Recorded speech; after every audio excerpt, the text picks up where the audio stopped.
धरना चल रहा है उसका हम लोग समर्थन किया और साफ तौर पर है कि ये जो जवाहर अली विश्वविद्यालय पे जो बुलडोजर की बात है, उसकी अवैध बिल्डिंगों की बात है और साफ तौर पर इसलिए है कि जो योगी जी हैं मुसलमानों से सख्त नफरत करते हैं। और सवाल इस बात का है, मैं तो पूछता हूँ आपके माध्यम से योगी जी से पूछना चाहता हूँ कि उनका मठ जो है वो किसने दिया था, वो ज़मीन किसने दी थी? मुझे तो जहाँ तक मालूम है कि जो कहा जाता है कि जिसको न दे मौला उसको दे अस्फुद्दौला, वो तो मठ की ज़मीन अस्फुद्दौला ने दी थी। तो छोड़ दीजिए, आपके वो मठ जो है, आप मुसलमानों से नफरत करते हैं, आप वो माइनॉरिटी इंस्टीट्यूशन पे हमला करते हैं, आप मदरसों को बंद करना चाहते हैं, आप मस्जिदों पर बुलडोजर चलाना चाहते हैं। ठीक उसी तरह से आप एक यूनिवर्सिटी पे को बुलडोज करना चाहते हैं, जो नहीं होगा, क्योंकि इस देश की आवाम हिंदू मुसलमान के नाम पे जो आप नफरत भड़काना चाहते हैं और तमाम तरीके से जो आप शिक्षा को जिस तरह से बेच करके तमाम चीज़ें कर रहे थे, उसका जंतर मंतर पर नमूना देख लिया कि पूरे देश का कोई नौजवान जिसको जेन जी कह के कहा जा रहा है उमड़ पड़ा और आपको धर्मेंद्र प्रधान को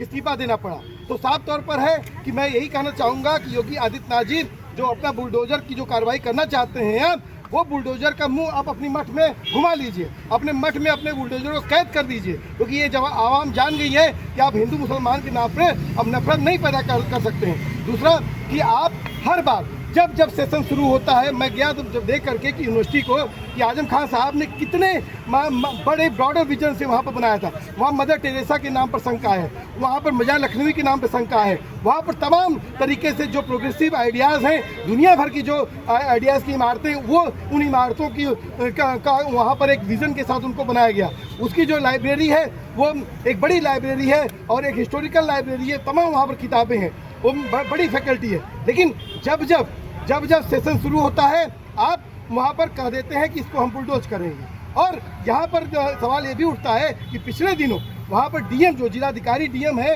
वहाँ के रामपुर के, वहाँ पर कैंप लगा करके एक दूसरी यूनिवर्सिटी के लिए एडमिशन की, ये यूनिवर्सिटी बंद हो रही है, उस यूनिवर्सिटी में एडमिशन कराइए। बताइए, वो जिलाधिकारी रामपुर के हैं और वो रामपुर का की बेहतरीन जा करके दूसरे जगह की आप जा करके उसको यूनिवर्सिटी में वहाँ के बच्चों का एडमिशन कराना चाहते हैं। तो उस यूनिवर्सिटी को लंबे समय से वो जो योगी आदित्यनाथ की जो मुस्लिम विरोधी नीति है उसका वो शिकार है। और उसको पूरी यूनिवर्सिटी देख लीजिए कि पिछले 10-12 साल में उसको जो उसके जो बिल्डिंग है, उसकी तमाम चीज़ें हैं, धीरे धीरे कमज़ोर पड़ती जा रही हैं, वो मेंटेनेंस नहीं हो पा रहा है। और जगह जगह बार जो उसके यूनिवर्सिटी का जो कैंपस है उसमें जो 3000 स्टूडेंट आज भी पढ़ रहे हैं। तो मैं यही कहना चाहूँगा कि आप तत्काल इस तरह का जो आइडिया आपके दिमाग में आ रहा है उस आइडिया को बंद कर दीजिए। दूसरा कि आप जो वो सवाल है कि आप रामपुर डेवलपमेंट अथॉरिटी से परमिशन नहीं लिए। अच्छा, अब ये बताइए कि जब वो यूनिवर्सिटी बन रही थी वो गांव की ज़मीन पे बनी है, जब डेवलपमेंट अथॉरिटी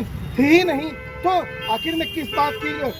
का वो परमिशन ले। दूसरा कि जो अभी आजम खान की वाइफ से हम लोग की मुलाकात हुई थी तंजीम जी से, उन्होंने बताया कि 2020 का एक कोई जियो आया है, उस जियो के अनुसार तमाम तरह की इस तरह की जो बिल्डिंगें हैं उसमें कोई प्रॉब्लम है तो उसमें आप कुछ कंपनसेशन करके कुछ और तरीके निकाल करके उसको आप जो है उसका जो भी जुर्माना है उसको दे करके आप उसको यथास्थिति बना सकते हैं। लेकिन नहीं, आपके दिमाग में ये है कि आप एक सांप्रदायिक माहौल बना करके आप पूरे उत्तर प्रदेश का उस यूनिवर्सिटी के बल पे आप चुनाव कराना चाहते हैं। और वो यूनिवर्सिटी का मामला कब आया, आपके मैं संज्ञान में लाना चाहूँगा कि वो मामला तब आया कि जब आपके यहाँ चंदा चोरी का मामला आ गया, जब अयोध्या में राम मंदिर में चंदा चोरी का मामला आया और चंपत राय से लेकर तमाम लोग निशाने पे आए और उसमें साफ तौर पर है कि योगी और मोदी भी निशाने पे थे, क्योंकि जिसका फीता योगी और मोदी जी काट रहे हैं, जहाँ पर जाकर के मोदी जी लगातार वहाँ पर उसके पूजा अर्चना कर रहे हैं, योगी जी हर महीने जाते हैं, तो उस मंदिर से चंदा चोरी हो जाए और योगी जी और मोदी को मालूम ना हो, ये हो नहीं सकता है। तो आप चंदा चोरी का जो पूरा मामला था उसको डाइवर्ट करने के लिए आपने खेला किया। उसी तरह याद करिए कि ओम प्रकाश राजभर ने कहा कि अखिलेश यादव के इतने सांसद छोड़ करके जा रहे हैं, मतलब कि आप चंदा चोरों को बचाने की कोशिश कर रहे हैं। तो साफ तौर पर ये आवाम जान गई है और ये बुलडोजर किसी भी कीमत पर नहीं चलने देंगे। और रामपुर की जो यूनिवर्सिटी है, जौहर अली की जो विरासत है, उसके साथ हम खड़े हैं और लंबे समय तक खड़े रहेंगे। क्या नाम है आपका? नाम राजीव यादव। बहुत बढ़िया।